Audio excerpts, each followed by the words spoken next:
తాకట్టులో ఉన్న బంగారం అమ్మాలనుకునే వారి ఇన్ఫర్మేషన్ ఇస్తే దాని వాల్యుయేషన్ బట్టి మీకు కమిషన్ కూడా ఇస్తుంది గోల్డ్ హబ్. హాయ్ హలో నమస్తే, వెల్కమ్ టు అవర్ ఛానల్ మనం టీవీ. నేను మీ శాన్వి. ఈరోజు నేను మధుర నగర్ పిఎస్ దగ్గర ఉన్నాను. మరి నేను ఈరోజు ఇక్కడికి రావడానికి రీజన్ ఏంటి అంటే, వైజాగ్ సత్య గారు ఆల్రెడీ ఒకసారి అందరికీ తెలిసిందే కుర్చీ తాత గారి మీద కంప్లైంట్ ఇచ్చారు. మళ్ళీ మధుర నగర్ పిఎస్లో ఈరోజు కంప్లైంట్ ఇచ్చారంట. మరి దానికి రీజన్ ఏంటి అనేది ఆయన మాటలోనే తెలుసుకుందాం. హాయ్ సార్, నమస్తే. హాయ్, ఎలా ఉన్నారు సార్? బాగాలేదు. పోలీస్ స్టేషన్లో ఎవరైనా బాగుంటారా? అయితే ఈ కుర్చీ తాత అన్నాడు ఉన్నాడు కదా, వీడు వరంగల్కి ఆ చోరీడు, వరంగల్కి ఆ బెగ్గరీడు, వీడు మళ్ళీ మమ్మల్ని తిడుతున్నాడు అనమాట. ఈ హైదరాబాద్లో రెండు బ్యాడ్ థింగ్స్ ఉన్నాయి. ఒకటి మూసీ నది, కంపు ఎప్పుడు కొడుతూనే ఉంటుంది. అలాగే కుర్చీ తాత, వీడి నోరు కూడా అంతే, మూసీ నదితో ఈక్వల్గా కంపు కొడుతుంటుంది అనమాట. మొన్న మధ్య కంప్లైంట్ ఇచ్చాను, నన్ను తిడుతున్నాడు అని చెప్పి. ఎందుకు తిట్టాడో మీ అందరికీ తెలుసు. వాడు చెత్త మీద చెత్త కుప్పలాంటాడు. వాడిని తీసుకెళ్ళి ఎస్ఎస్ తమన్ గారు తెలుసు కదా, మ్యూజిరేటర్, ఆయన పక్కన కూర్చోబెట్టాను. ఆడు అబ్బో తమన్ గారి పక్కన కూర్చున్నాను కదా, నేను ఎంత పెద్ద సెలబ్రిటీ అని ఆకాశంలోకి వెళ్ళిపోయాడు. కుక్కలు సింహాసనం ఎక్కిస్తే ఎలా ఉంటుంది అట్లా. నేను ఎందుకు తీసుకెళ్ళానంటే, గుంటూరు కాలంలో ఆయన డైలాగ్ పెట్టించిన. ఆ మహేష్ బాబు 300 కోట్లు సంపాదించిండు నా డైలాగ్తో. నాకు ఇప్పుడు బంజారీస్లో కానీ జూబ్లీస్లో కానీ ఫ్లాట్ కావాలని మా ఇంటికి వచ్చి న్యూసెన్స్ చేసి రాళ్ళు ఇస్తాడు, మనీ చేశాడు. అప్పుడు నేను పోలీస్ కంప్లైంట్ ఇస్తే జూబ్లీస్లో పోలీసులు వచ్చి కుర్చీ మడతపెట్టి కింద పైన పగలగొట్టారు. అప్పుడేమో సారీ తప్పు అయిపోయింది, ఎవరో నా క్వార్టర్ పోస్ట్ మాట్లాడించారు, వైజాగ్ సచ్చే దేవుడు అది ఇది అని అన్నాడు. సర్లేండి వదిలేయండి, అప్పుడే పంపించేస్తామన్నారు చంచలపూడి కానీ చర్లపల్లి కానీ. ఎందుకంటే వాళ్ళందరూ తెలుసు కదా వాడు ఎలా తిడతాడు ఎంతమంది కానీ. వాడు ఏంటంటే ఒక్కటే ఫిక్స్ అయిపోయాడమ్మా, ఫేమస్ సోషల్ మీడియా వాళ్ళు ఎవరు, ఒక పల్లవి ప్రశాంత్ కావచ్చు, లేకపోతే ఒక బరిలాక కావచ్చు, ఒక స్వాతినాయుడు కావచ్చు, వైజాగ్ సచ్చే కావచ్చు, ఉప్పలబాలు కావచ్చు, వీళ్ళు తిడితే నేను ఫేమస్ అవుతాను. నార్మల్ పీపుల్ని టార్గెట్ చేస్తే నేను ఫేమస్ అవుతాను. అలాగే పొలిటీషియన్స్ కేసీఆర్ గారు, కేటీఆర్ గారు, కవిత గారు, పవన్ కళ్యాణ్ గారు, జగన్ గారు, వాళ్ళని తిడతాము. లేకపోతే సినిమా యాక్టర్లు ఒక చిరంజీవి, నాగార్జున, ఇట్లా అనమాట. అన్ని ఇండస్ట్రీలో ఫేమస్ వాళ్ళందరినీ తిట్టడమే, ఆ పార్క్ వెళ్ళిపోవడం తిట్టడమే. వాడి పని అదే ఫిక్స్ అయిపోయినాడు. ఆల్రెడీ పవన్ కళ్యాణ్ ఫ్యాన్స్ వచ్చి తుక్కు కొట్టి వెళ్ళారు. 2 పళ్ళు కూడా ఊడిపోయినాయి. ముందు 2 పళ్ళు ఉండవు చూడండి. తర్వాత మళ్ళీ నేను లోపల వేయించి నేను కూడా తుక్కు కొట్టించిన. అయినా వాడికి సిగ్గు రావడం లేదమ్మా. ఈమె ఆడపిల్లని కూడా చూడకుండా అది 100 రూపాయలకే పండుకుంటుంది. స్వాతినాయుడు బలి చేసింది, కట్ చేస్తే హైదరాబాద్ అందరూ తినొచ్చు, మనిషి పావు కేజీ తినొచ్చు అని ఆమెను తిడుతున్నాడు. వీడు వరంగల్లో చేసే పని ఏంటమ్మా? వరంగల్లో పెద్ద దొంగనా కొడుకుడు. వీడు ఎన్నిసార్లు పోలీస్ జైలుకి వెళ్ళాడు వీడికే తెలియదు. వరంగల్ వెజిటబుల్ మార్కెట్లో, ఫ్రూట్స్ మార్కెట్లో అన్ని పళ్ళు ఫ్రూట్స్ దొంగతనాలు చేసి బతికేటాడు. అక్కడ వాళ్ళు తంతే వచ్చి ఇక్కడ హైదరాబాద్లో పడ్డాడు. ఇక్కడ కూడా అదే పని. ఏమనంటే నాకు 4 పిల్లలు అంటున్నారు. నువ్వు ఎప్పుడు పెళ్ళం పక్కన పండుకున్నావురా? నువ్వు ఎప్పుడు పార్కుల్లో పండుకుంటున్నావు? నువ్వు ఎప్పుడు ఆర్టీసీ బస్ స్టాండ్లో పండుకుంటున్నావు? నీకు 4 పిల్లలు, నువ్వు పెద్ద మగాడు అంటున్నావు. నన్ను చెక్కగాడని, నన్ను నా జెండర్ డిస్క్రిమినేషన్. నేను అందరికీ చెప్తున్నా ఒకటే, మగాడంటే అర్థమేంటి తెలుసా? కుటుంబం బరువు బాధ్యతలు మోసేవాడే మగాడు.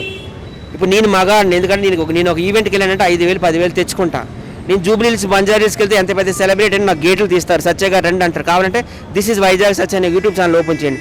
Nandi award, Filmfare award, national award, అంతవరకు ఆస్కార్ అవార్డు వచ్చిన వాళ్ళకి కూడా నేను వెళ్తాను. నేను మగాడును, నేను సెలబ్రిటీ, నువ్వేం సెలబ్రిటీవి? నీకు బంజారీస్ జూబ్లీహిల్స్ ఒక్కడైనా గేట్ తీస్తాడా? నువ్వు మగాడు అంటే ఏంటిరా? పిల్లల్ని పోషించాలి రా, వాడురా మగాడు. ఏమంటే 8,000 నేను ఇంటెంట్ కడుతున్నాను అన్నాడు. ఆడు దగ్గర 10 రూపాయలు ఉండదు బీడీ కొనుక్కోవడానికి, ఆడు ఇంటెంట్ కడుతున్నాడు అంటే ఎవరు నమ్ముతారమ్మా? వాడిని చూపిమ్మని 8,000 ఇంటెంట్ ఏంటికి కడుతున్నాడు? నేను హైదరాబాద్ ఖాళీ చేసి వైజాగ్ వెళ్ళిపోతా పర్మనెంట్గా.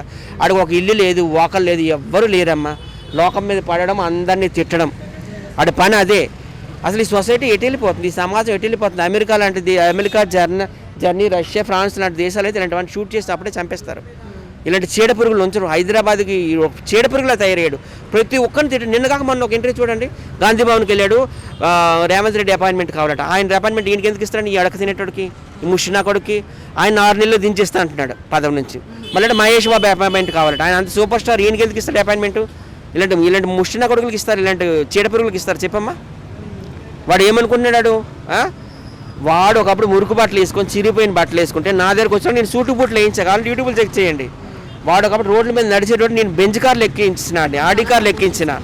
వాడికి అంత సపోర్ట్ చేసి మహేష్ బాబు లాంటి సినిమాలో వాడు డైలాగ్ పెట్టించినాడు. వాడే నాకు తిరిగి 1 కోటి రూపాయలు ఇవ్వాలి, అంత ఫేమస్ చేసినందుకు, ప్రమోట్ చేసినందుకు నాకు ఇవ్వాలి కదా.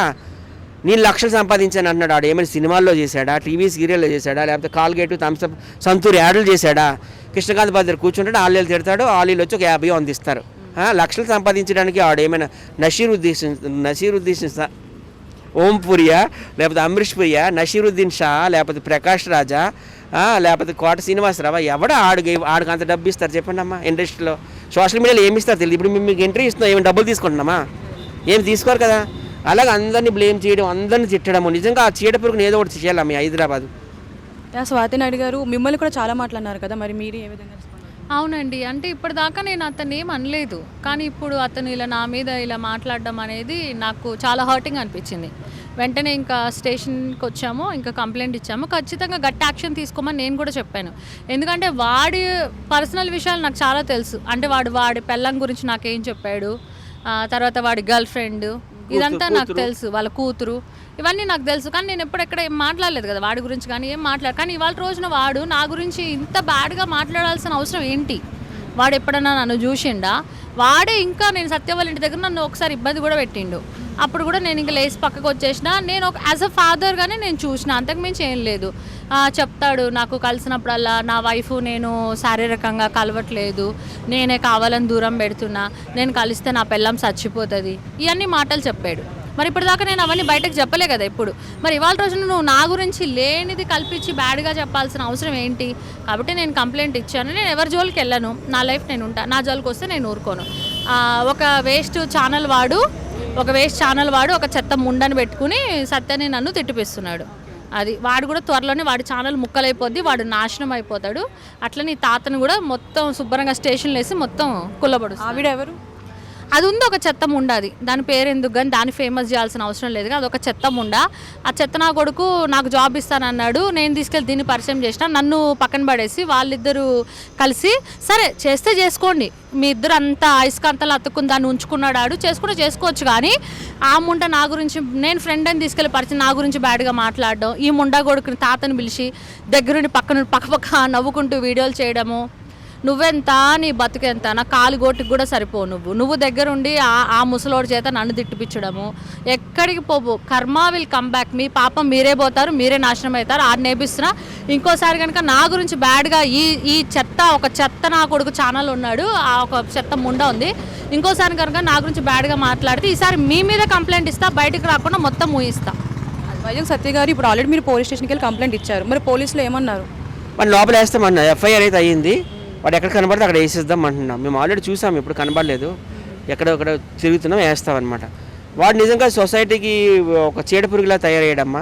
ఈ మీడియా అందరికి రిక్వెస్ట్, వాడి ముందు దయచేసి కెమెరాలు పెట్టండి, ఏదైనా ఉపయోగం ఉందంటే కెమెరా పెట్టండి. వాడు ఏం చేస్తున్నాడు కెమెరా పెడితే? వాళ్ళని మీరు తిడుతున్నాడు, అంతకుమించి ఏం లేదు కదా. ఇప్పుడు నేనున్నాను, ఇప్పుడు నేను ఎంతోమంది పెద్ద పెద్ద లెజెండ్స్ నా వీడియోస్లో చూపిస్తున్నాను, వాళ్ళ ఇళ్ళకి వెళ్తున్నాను, హోమ్ టూర్ మొన్ననే రామప్రభ గారి ఇంటికి వెళ్ళి చూపించిన. అలా నేను పెద్ద పెద్ద వాళ్ళు ఏదైనా ఉపయోగం ఉంటే తీయండి. ఎందుకు అలాంటి వాడిని ఎంకరేజ్ చేస్తే ఇంకా రేపు మిమ్మల్ని కూడా తిడతాడు వాడు.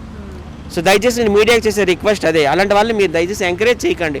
వాడు ఎవరిని వదులుతున్నాడు చెప్పమ్మా, ఏ పార్టీని వదిలేడు చెప్పండి. ఒక పార్టీని ఆంధ్ర తీసుకో, తెలుగుదేశంలో చంద్రబాబు నాయుడు తిట్టాడు, లోకేష్ని తిట్టాడు, వైఎస్ రాజశేఖర రెడ్డిని తిట్టాడు వైఎస్ఆర్సీపీలో, అలా జనసేనలో పవన్ కళ్యాణ్ తిట్టిండు.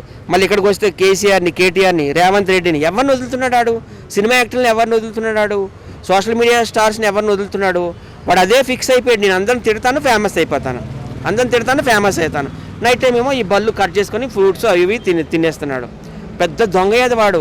నిజంగా కుక్కని సింహాసనం ఎక్కించాను నేను నిజంగా.